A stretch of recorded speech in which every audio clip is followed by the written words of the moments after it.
we ended up playing on the Late Night with Conan O'Brien show on very short notice. So it was almost like not even enough time to freak out about how you couldn't even get posters printed up. yeah, precisely, yeah. And it was just a very surreal kind of experience because we hadn't had. It was literally like we found out, like Tuesday night that we were going to be playing on Thursday. And the way that show works is that if you're playing, music there, you have to get there really early in the morning and spend hours of meticulous preparation for this, like 3 or 4 minute event. And, there's all these run-throughs, and eventually you have to... In my house, we call that date night. All right, yeah. So I got it, Steve. In accordance with that... it's important that you got. All right. You end up with makeup on and stuff just so... someone with my complexion will show up on TV under the lights. Like, where's the ghost playing? Yeah. And but anyway, we and then ultimately then you're playing it, and even though the show is not live, they run it as though it were. It's a very sort of military precision timing kind of thing. And the song we were playing is a song called "Where Have All the Rude Boys Gone?" Love it. There's this guitar part that goes doo doo doo doo about 250 times. Yes, it does. I've counted. And that little guitar part is played on the D string of the guitar. And before we got out of the first chorus, I had broken the D string of that guitar, so there was no doot for me. And I had heard from other friends of mine who'd played on that show about how there'd been a camera malfunction on their show and that they had to re-tape their broadcast in front of a totally empty, because it's such a weird, like, adrenaline-fueled and surreal experience.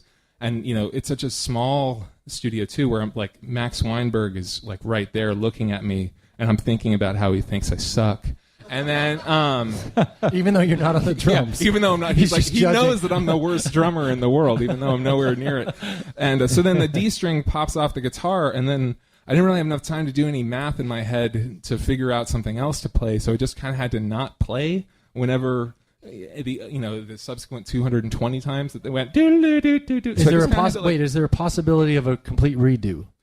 Well, that's what I thought we'd have to do. I thought we were going to have to retape it in front of nobody, and everyone would be like, "Drew, you suck!" Like it was, like we were blazing it, and your guitar string. Because the other thing that was weird is it was like the 13th time we'd played that song at that point in the day, just because of the meticulous preparation. So is there any fault in you're not putting on a new D string, or are you?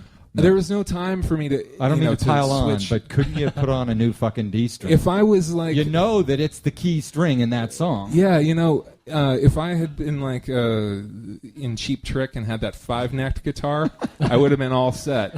But there was only one D string on that guitar, so I just kind of Ramones my way through the rest of it with these weird 2-fingered chords, and then by the end of the song, because when I saw it on tape, it actually Conan comes over and is like, Ted Lee and the Pharmacist, thanks everybody, and then it looks like he's like shakes hand with Ted, and I look like my dog just got run over, like I'm just like sulking in the corner, and the funny thing about it is that actually fortunately Ted's playing the doodly-doot thing the other 200 something times. So you picked up for you. But the hours between when it was taped and when it was broadcast, I was just like, this sucks. I can't believe it. And I'm like, I'm never coming back, to 30 Rock, to rock. And I was completely bummed out. So it was like the whole rest of the night, was this miserable funk.